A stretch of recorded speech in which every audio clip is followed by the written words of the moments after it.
Kung sino yung kaibigan mo, yun ka na rin, yun na rin yung magiging Kung sino yung character. kaibigan mo. Iba pa nga, magkakamukha na sila. Oo. Hindi pala tayo nakatagpo. Oo. Siya pala nakatagpo sa atin. Sabi nga, if God is with us, who is against us? Kung malaki ang pananampalataya sa Panginoon, kayang-kaya mong itulak ang bundok. Pero wag niyong hayaan na kapag uli na ang lahat, doon ka lang lalapit sa kanya. Hi guys, nandito po kami ulit sa podcast. Kasama natin ang mga kaibigan natin. Hi, I'm Brother Gerard Collado. And Brother Gaius Preach. And nandito po kami para mag-advise. This is for young people sa generation natin ngayon. Ang generation kasi ngayon is iba sa generation before. So may mga pagkakaiba. Since ito, para sa mga new generation na to, baka mayroon kami mga sasabihin na baka i-cancel nyo kami. Disclaimer lang natin, this is just an opinion. Opinion lang to. And purpose lang namin is to inspire. Yeah. Yes, the Inspire. Inspire and give value sa social media, sa internet. Kasi, ang internet ngayon, puro toxic na, di ba? Dami yan. Gusto namin maging part ng good news, which is, yun yung sasabihin namin sa inyo. Paano ba mabuhay sa mundo ng tama? Paano ba mabuhay ng... Kasi kung alam mo Tama. yung proper na living, magiging maganda yung kinabukasan mo eh. For me naman, para magkaroon tayo ng magandang buhay, first talaga magkaroon tayo ng takot sa Diyos. Number one yun. At pangalawa naman, dapat marunong tayong sumunod sa ating mga magulang. Piliin natin lagi kung sino yung mga kakaibiganin natin. Yeah. Then, napakalaking factor yung environment. Kung saan maayos kang pinalaki sa bahay, then paglabas mo outside, pupunta ka sa school or whatever, makakatagpo ka ng mga kaibigan na... Influence yan eh. Magpapekto sa environment because Yes. kung makikita mo yung environment ngayon, hindi na maganda. Ngayon, may influence ka pa. So, kung ano yung environment, gano'n ka din. Mayroong kasabihan na kung sino yung kaibigan mo, yun na rin yung magiging Kung sino yung character. kaibigan mo. sino Ang iba pa nga, magkakamukha na sila. Oo. Kung sino yung mga kaibigan mo, kung saan ka sumasama. Yun. Kung saan ka sumasama na group of friends, of people, doon ka ma-adapt mo yung mga ginagawa nila, anong ginagawa nila. Pero kapag you are belong to the group of people na merong pangarap, may purpose may sa buhay. goals, ganyan. Ganun ka din, magiging ganun ka din. Yung isang kaibigan mo, nag-grind siya sa pagiging mayaman, yung pangalawa, pangatlo, ikaw na yung pang-apat. How to find purpose in life. Ngayon, most karamihan ng mga kabataan ngayon, hindi nila alam. Yes. And hindi nila alam kung saan mag-start. For me naman, napagdaanan ko yan eh. Hinahanap ko yung meaning of life, yung purpose of life. And accidentally, may isang book na untouched, hindi pa siya nabubuklat, bagong-bago pa, from cover to cover.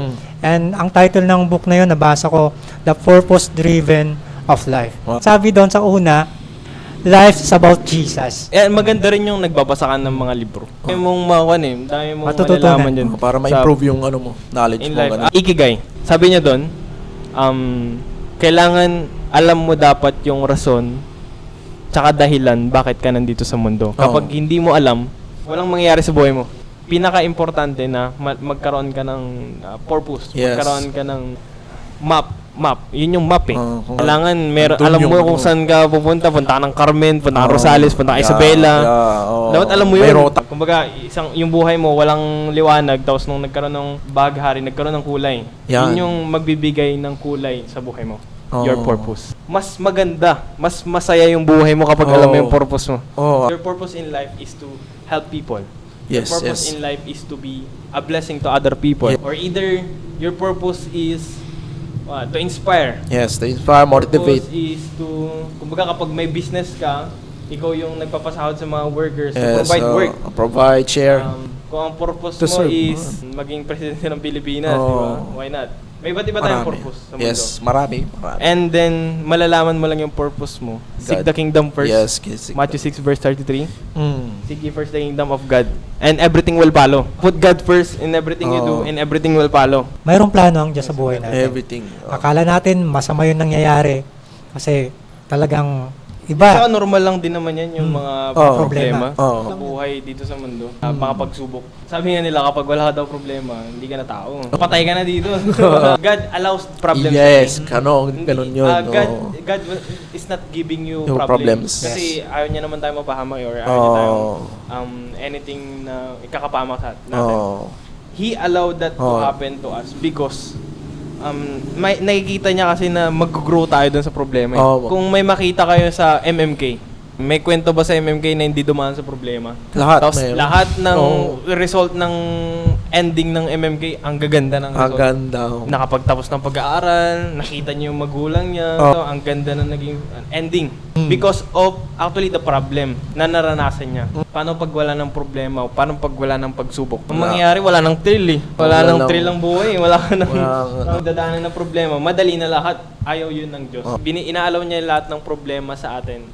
Pero sabi niya sa 2 Corinthians, 1 Corinthians 10:13, He will make a way.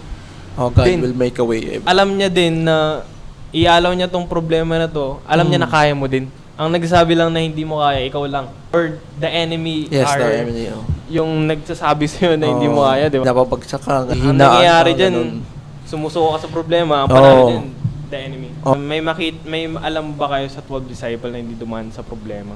Dumaan sila lahat. Karoon sila ng argue kung ipagpapatuloy pa ba nila yung pagsunod nila sa Diyos. Tayo kapag dumadaan tayo sa problema, iniisip din natin kung tuloy ko pa bang naniniwala sa Diyos? Nagsi-second thoughts. Naniniwala ako sa Diyos, mas grabe pa yung pinagdadaanan kong problema. Nasisisi pa nila yung Diyos. Ganito sa problema nila. The more daw na kinikilala mo ang Diyos sa buhay mo, the more na mas marami ka pa ng problema. Tama yan. Tama talaga yan. The more na lumalapit ka pa sa Diyos, the more na dumadaan ka pa sa mas mabibigat na problema. Bakit niya inalo yan? Sa Book of Peter, sabi doon, parang may mga pagsubok na dumarating na napaka-imposible ng lampasan. Kasi as believer talaga, alam naman natin na number one na nagano sa mga problem para mawala yung pananampalataya natin ay ang kaaway. Subukan niya talaga na pabagsakin ka. Ayaw niya na magtagumpay ganyan. Kasi ganun ang kaaway pa. May tatlo siyang mission eh. Ang pumatay, magnakaw, steal, kill, and destroy. manira. Talagang hindi naman yung bigla-biglaan, unti-untiin ka niya, manghina ka na talaga na hindi mo nakakayanin yung mga pagsubok. Minsan talaga, sabay-sabay pa. Sabay-sabay pa. Normal lang problema. Basta magtiwala tayo sa process ng Lord. Yes. Kagaya ng isang gold, yung gold bago siya naging dalisay, marami pang beses yan na dumaan sa apoy. Prinases talaga sa matinding init ng apoy para makita yung pagkadalisay niya. Ganyan din sa atin. Pagsubok, parang apoy yan. Para maging matatag tayo. At mas lalo tayong magtiwala sa Diyos. Mas lalo tayong lumapit sa Diyos. Kung malaki ang pananampalataya mo sa Panginoon, kayang-kaya mong itulak ang bundok. Pero hindi literal pero kaya mo siyang itulak. Faith. Pero may faith ka. May pananampalataya. Little faith. Mustard seed. Mapapagtagumpay mo yan eh. Kung naniniwala ka talaga. And naniniwala ka at nagtitiwala ka sa Diyos. Because siya din naman din gagawa ng way. And siya yung magbibigay sa'yo actually ng lakas. And siya yung magbibigay sa'yo ng wisdom or solution para mapagtagumpayan mo yung problema mo. Ang Diyos kasi natin malaki. Malaki talaga yan. Masosolusyonan natin mga problema kasama na siya. And meron siyang magandang plano at the end actually. Yeah. Kaya kanya inaalaw sa pagsubok mo na yan. Actually, hindi aksidente rin kapag, for example, dumadaan ka sa mabigat na problema na hospital yung magulang mo, may cancer ka or anything na mabibigat talaga. Iba-iba tayo ng problema eh. The more na mas mataas yung mas mahirap yung pinagdadaan mo na problema, the more na mas malakas yung faith mo. Yan yung nakakabilib din eh. May reason lahat ng bagay. Pero sigurado ako na merong reward yan after. Yan. Yes. Yan yung sabi niya sa Matthew eh. May reward yan eh. Kung sino yung mahuli na siya mauna. Magtitiwala sa akin, may reward eh. Tsaka ang best example dyan, yung buhay ni Job. Yan. Kung titignan natin Lakas yung faith niya. si Job, talagang lahat sabay-sabay na. Family, financial, Yes, business, nung napagtagumpayan yung pagsubok, ano yung dumating. Diba, mas dinoble pa ng Diyos Dinoble yung pa. business niya at nagkaroon pa siya ng mga anak. Kasi namatay yung mga anak niya. Ang ginawa kasi ng Diyos doon is tinest niya si Kun. Mm. Si Job kung magtitiwala ka pa ba sa Diyos kung dumaan ka dito sa problema na to. Actually, ang mawalan ng anak, tapos mawalan ka pa ng business, financially. Sinisisi ka pa ng Tapos ng nagkasakit asawa mo. pa siya. Ganyan. Kaibigan mo. Tapos nagkasakit pa siya. Bakit sa napakadaming tao sa mundo, bakit siya yung nakaranas ng ganun? Yun yung tsuri na hindi ko masagot sa bakit siya ba? Bakit siya pa yung pinili? Bakit siya pa yung someone na kailangan dumaan sa ganun na pagsubok para maranasan niya, and bakit siya yung pinili? For me naman, talagang kung namumuhay ka ng matuwid, may takot sa Diyos, i-allow ng Diyos yung mga pagsubok. Tsaka Sa buhay alam ko natin. na alam din ng Diyos na kaya niya din. Kaya Kasi ang mangyayari dyan, baka kapag ibang tao, hindi kaya. Si Wala. Job lang may kanan. Yung naging buhay niya kasi, naging inspiration sa lahat ng tao eh. And alam ng Diyos na kaya niya. Same din sa'yo. Sa mga makakaranas ng correct. alam ng Diyos na makakayanan mo din yan. Specific na problema yan, or pagsubok. Or for example, baon ka na sa utang. Inalaw niya lahat ng mga yan. Kasi pagdating na araw, magiging blessing ka rin para sa iba. Yan. Because of Correct. your story. Oo. Yes. Kasi yan yung naging famous sa Bible, Old Testament si Job kapag sabihin mo sa mga bata or sa ibang tao na Job, alam nila agad yung Bible Naging inspiration yung kwento niya Kaya kung dumadaan ka sa problema, isipin mo na kapag napagtagumpayan mo yan, marami kang encourage na same ng problem mo. Maraming solusyon kapag nandun ka sa Panginoon, di ba? A lot of solution talaga kasi siya na yung mismong solution Lumapit ka lang sa kanya, Solusyon na. tiwala ka lang sa kanya. Ang nangyayari kasi hindi lumalapit ang tao sa kanya. Ang nangyayari, kapag may problema ang specific na tao, lumalapit siya sa kaibigan niya, Sa lumalapit ibang siya tao. sa May ibang pa yung tao. inuuna. Oo, di ba? Hindi yung kasi solution. nila alam Hindi nila alam yung Wala, solution wala. Solusyon nila, ang magsusolve ng problema nila, yung alak. Alak. Ang magsolve ng problema nila, ibang tao. Magsolve ng problema Ganyan. nila, itong mundo. Pero the world will not provide you Yes, solution, actually. Will give you the joy or solution siguro, pero temporary solution siya. Longing ka for love, love. pagkakalobangan niya ng pagmamahal, pero temporary lang. Lahat ng bagay dito sa mundo, temporary lang. And sometimes, kapag inuuna mo yung Diyos, parang ang dating nito, i-connect ka niya sa ibang tao. Yan. Parang mas mabilis na yung solusyon.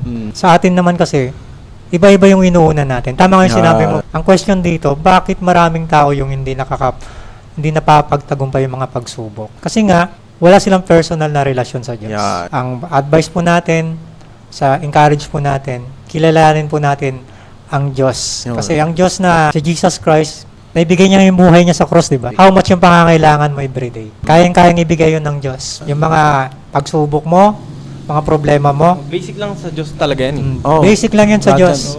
Sabi nga kanina, ask and you will receive. Yeah. Seek and you will find. Knock and the door will open to you. Yeah. Ang mahirap kasi sa Actually, atin, yun yung solution. Knock ka sa pintuan Oo. niya. Bibigyan ka niya ng solusyon kapag mag-ask ka lang sa kanya. Minsan nga ang Panginoon na nga nagdanak, hindi pa natin pinagbubuksan. Hinahanap pa natin sa ibang bagay. Ibang bagay talaga. Nagnanak pa tayo sa alak. Nagnanak pa tayo sa kapitbahay. Kapitbahay. Pambayad ng utang. Pero tingnan mo, umiga sa Diyos. Baka Yan. hindi lang utang mabayaran.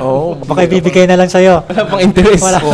Kailangan mo lang magtiwala. Yeah. Actually, mahirap din magtiwala. Kaya that's why maraming tao ang hindi nagtitiwala. Kasi ilan lang Isik mo lang talaga ang Panginoon. Kaya nga natitiwala sa'yo na ma-accomplish mo ang mga bagay-bagay. Ikaw pa kaya na tao na alagad.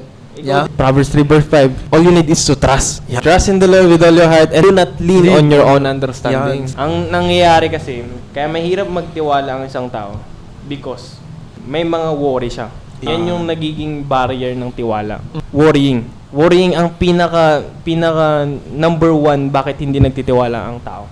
Kasi nag-worry sila sa money, nag-worry sila sa buhay, nag-worry sila sa kakainin ko bukas, nag-worry sila kung anong mangyayari bukas, anong mangyayari sa kinabukasan ng buhay ko, nag-worry sila, they are worried. Yes. Di sila nagtitiwala. Kasi kapag nag-worry ka, di ka talaga nagtitiwala Pero sabi ng Diyos, huwag kang mag-worry, don't worry, but be a prayer warrior. Pray ka.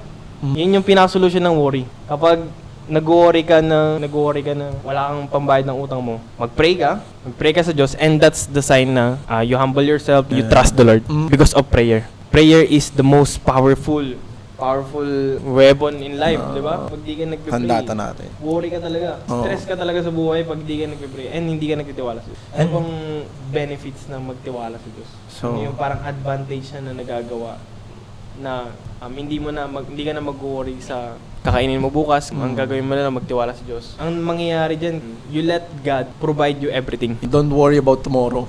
You let God mag-work sa buhay mo. Kasi ang nangyayari, may pride ang tao. Ayaw nilang sumunod sa Diyos. They are not allowing God to tanggapin si Jesus Christ sa buhay nila. Parang Yun yung pride eh. Pride. Parang buhay ni Jonah. Siya na nga yung ginamit ng Panginoon. Ibang direction pang niya. Siya na yung pinili.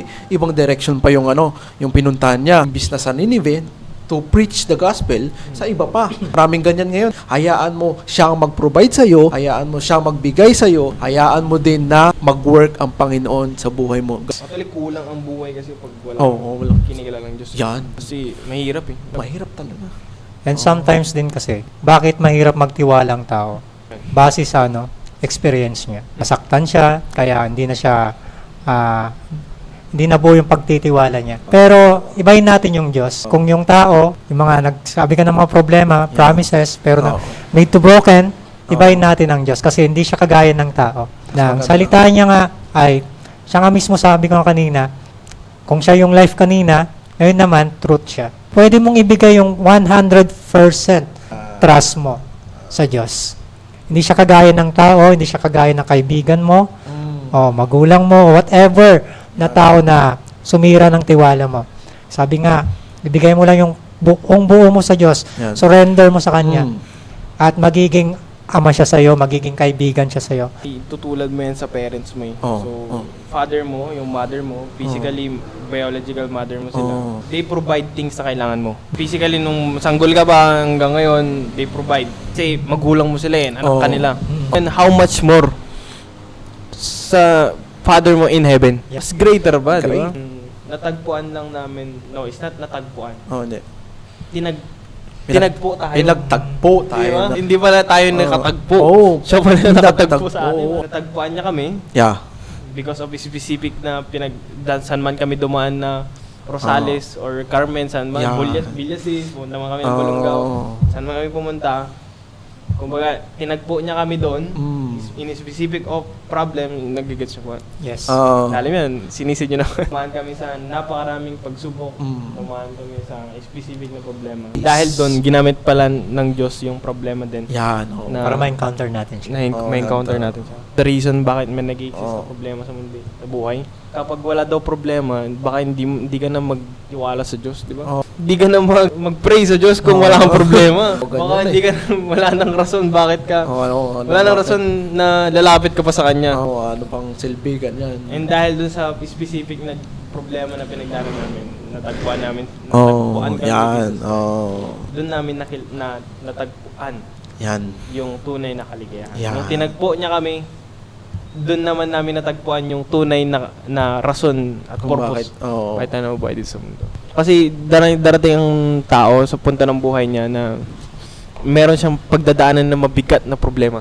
Lahat ng tao yan, sigurado ko. Mag-a-ask siya ng tulong sa Diyos. Pero wag niyong hayaan na mahuli na ang lahat, Saka lang lalapit. kapag na-hospital ka na, malapit ka lang mawalan na hininga, tapos doon ka lang lalapit sa Kanya. Sayang yung mga panahon nung nandito ka sa mundo. Na kapag huli na ang lahat, doon ka lang lalapit sa Kanya. Kapag malala na yung nararamdaman, Lord, pagalingin mo ako, ibibigay ko na yung buhay ko. Huwag na natin hintayin ganun pa, yung mangyari sa atin. Habang malakas ka pa, ibigay mo yung sarili mo sa Diyos, magpagamit ka na. Huwag mo na hintayin yung mga ganung pagkakataon pa, na saka ka lang tatawag sa Lord. Lord, pagalingin mo ako, maglilingkod na ako sa'yo. Pero, baka mamaya, it's too late na para sa'yo, di ba? Mahirap. Kaya sabi nga, abang bata ka pa, abang nasa kalakasan mo, kabataan ka pa, bigay mo yung sarili mo sa Diyos. Kasi lahat Magpagamit ka sa Diyos. magpagamit ka sa Diyos. Kasi at the end, lahat ng ginawa mo nung kalakasan mo pa, susulitin yan ng Diyos. Yan, meron tayong talagang in the end, may blessing or kumbaga may kayamanan din tayo sa langit. Kasi may ano tayo, may nai-install tayo sa langit kapag lagi tayo nagpe-pray, nag-Bible, evangelism, or anything na you can share about the Word of God. Talagang anything, may install yan ng Panginoon pagdating mo sa langit. Bigyan ka ng kasiyahang pagpupuri ng mga kasama niyo dun sa langit. Di ba? And that's sinasabi namin yun because of naranasan namin kasi yung kaligayahan na naranasan namin nung nakilala namin si Jesus Christ sa buhay namin. Last word. Salamat sa pakikinig. Nawa nga ang Diyos ang patuloy na humipo sa mga nanonood sa atin. It's for the glory of God. Ginagawa namin to para na rin masabi sa inyo yung magandang balita. Ang magandang balita, mahal kayo ng Diyos. Yun. Sobra. So sa akin, just a tip na anything is possible to Christ. Hindi po impossible. Kasi lahat ay talagang possible sa ating Panginoon. Magtiwala ka. Kahit anong problema yan. Oo, yan. Sa buhay mo. Talagang ibigay mo ang buhay mo sa Panginoon kasi nga may babalik din sa iyo. Kaya lahat dito sa mundo ay just temporary lang, pero sa langit, that is the infinite love and everything na maibibigay ng ating Panginoon. So that is possible in any ways. So yun guys, maraming salamat sa panonood, and kung gusto nyo ulit ng anything na pag-uusapan namin in the future, comment nyo lang sa baba. Don't forget to like, share, and subscribe, and Yes. see you.